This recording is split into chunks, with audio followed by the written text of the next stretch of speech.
Salut, c'est Félix, coach en éco-construction chez Éco-Habitation. On est dans un sous-sol typique montréalais chez David et Nafi pour parler de revêtement de sol et revêtement de mur. Suivez-moi. Bonjour! Salut!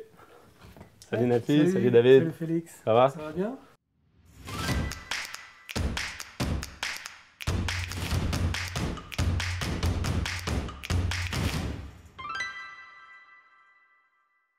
Alors, David et Nafi, merci de nous accueillir chez vous.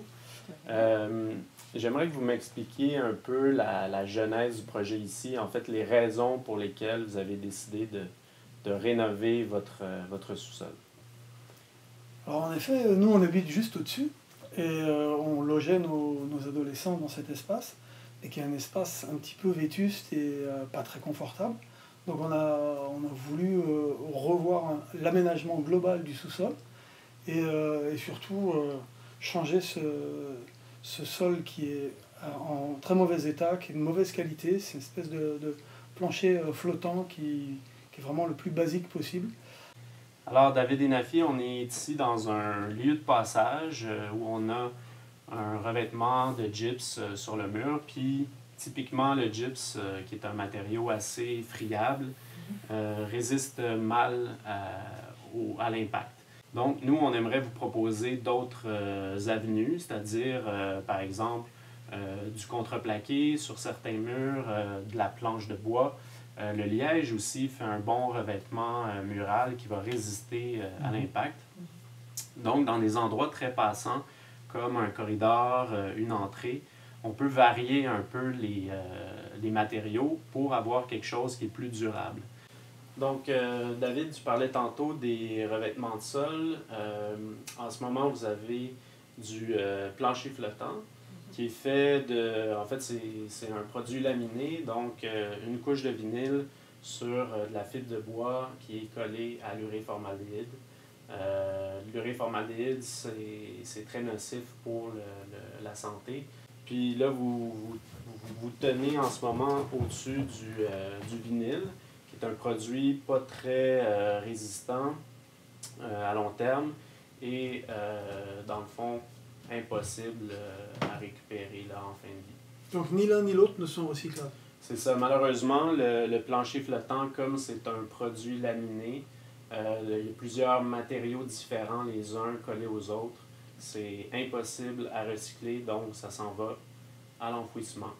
Maintenant, on peut peut-être parler des options qui s'offrent à vous. Quand on est en situation de sous-sol, les revêtements, il y en a moins, disons, qui sont applicables dans une situation comme celle-là parce que les sous-sols au Québec ont tendance à prendre l'eau.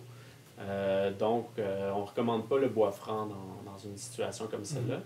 Mais, par exemple, il y a d'autres belles avenues qu'on peut choisir. Par exemple, anciennement le linoléum, qu'on appelle aujourd'hui marmoléum, le liège, ou sinon, évidemment, ben, si dans une situation où on referait une dalle de béton, là, on peut laisser les planchers au béton. Brut. Au béton brut, ben, en fait au béton poli ou flatté. Donc, la dalle peut devenir votre revêtement de plancher. Dans ce cas-ci, vous ne prévoyez pas refaire la dalle de béton. Donc, liège ou marmoléum seraient deux bonnes options parce que c'est des matériaux qui résistent à l'eau, qui sont hydrophobes. Le liège est hydrophobe, c'est pour ça qu'on l'utilise dans les bouteilles de vin, par exemple. Et le marmoléum résiste bien aussi. Sans parler de l'impact écologique aussi. Voilà, exactement. Le liège et le marmoléum sont de source végétale, donc ils ont un très faible impact sur l'environnement lors de leur production. Alors, je vous présente Guillaume, qui est conseiller technique chez Éco-Habitation. Salut Guillaume. Bonjour. Il nous a préparé une analyse cycle de vie, coût et environnement, donc je le laisse vous le présenter. Oui, alors comme on a vu, vous posiez des questions par rapport au prix. Là, ce qu'on peut constater, c'est que par rapport aux durées de vie et au coût d'achat initial, on voit des graphiques qui nous montrent qu'au bout du premier changement, donc à peu près 10 ans, le bois stratifié devient déjà plus cher que le liège ou que le marmoléum. Donc sur 60 ans, c'est vraiment considérable.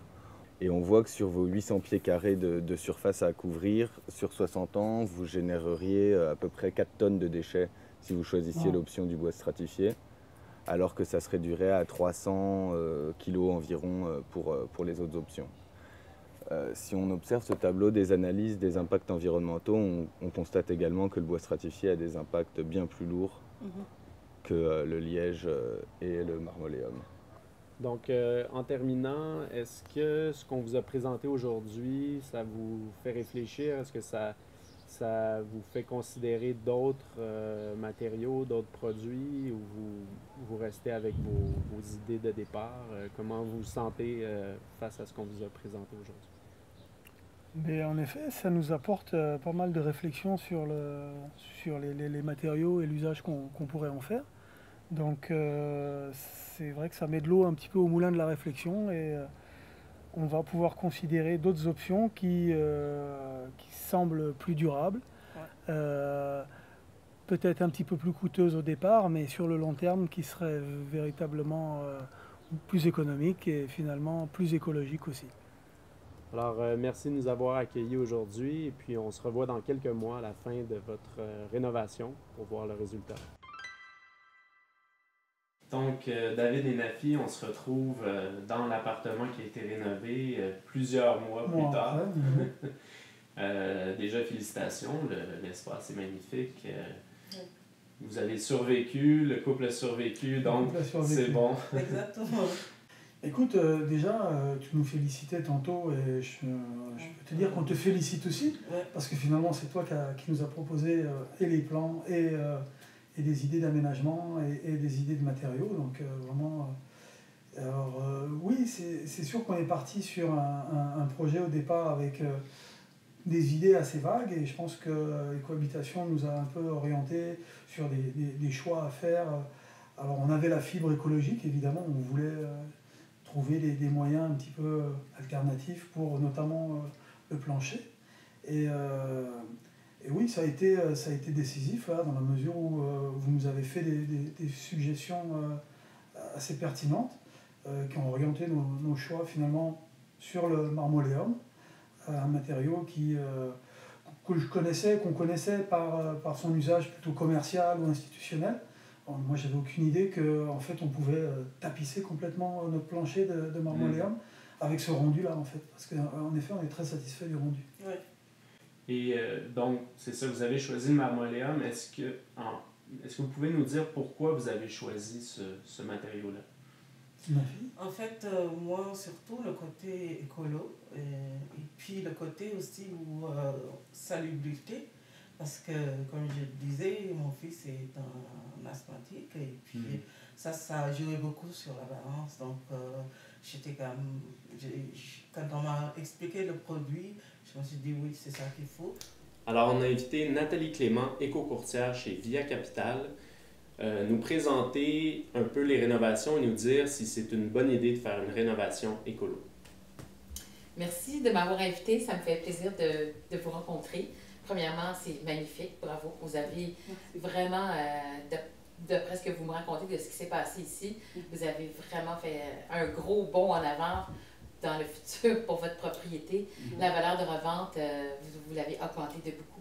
En fait, vous vouliez savoir, votre investissement au niveau du marmoléum a coûté un peu plus cher que si vous avez mis, par exemple, comme vous le disiez tantôt, un plancher flottant ou autre chose.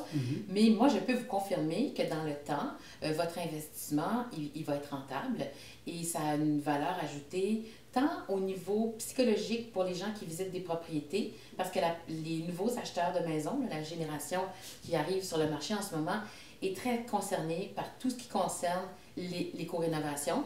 Ils ont à cœur la santé aussi de leurs enfants, des occupants. Beaucoup de gens faisaient l'erreur de mettre des planchers flottants dans des sous-sols qui sont parfois, comme on le sait, il y a de l'eau qui peut venir dans un sous-sol et ça dégage des émanations toxiques qui sont mauvaises pour les occupants. Donc, vous, en faisant ce choix-là, vous venez vraiment de régler le problème. Et en plus, le côté blanc crémeux que vous avez choisi est intemporel, c'est chic, c'est fluide, ça va être encore à la mode dans 20 ans. Donc, à maison comparable, quand vous déciderez de vendre votre propriété, pourvu que nous, on explique aux acheteurs qu'est-ce que c'est un marmoléum puis pourquoi le choix s'est fait, c'est évident que ça a une valeur en soi, c'est une valeur ajoutée pour la maison. Tout à fait. En fait, c'est bingo. Alors. Oui, bingo, comme vous dites.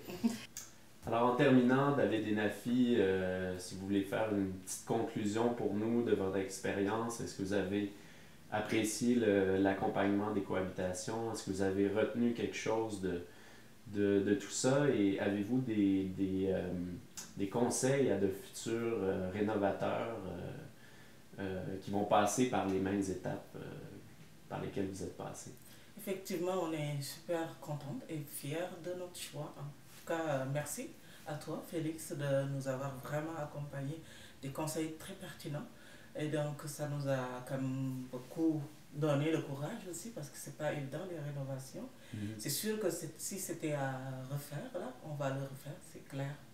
On dit qu'on a fait le bon choix. Et donc, moi, je pense, Nafi est d'accord avec moi, on peut que encourager toutes les personnes qui souhaitent entreprendre des démarches de rénovation, de réfléchir, en effet, avant de faire des rénovs tels que tout le monde les imagine, mais plutôt d'aller chercher un petit peu la différence sur ces aspects-là, donc des aspects de durabilité, des aspects écologiques.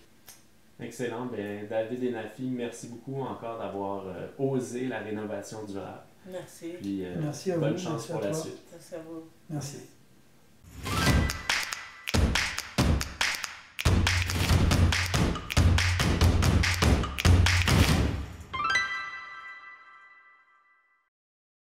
Merci Félix, et on va faire bien attention, et lui il fait toujours du boucan derrière. Papa, toi tu m'as troublé, il fallait pas te lever parce que ça perturbe aussi.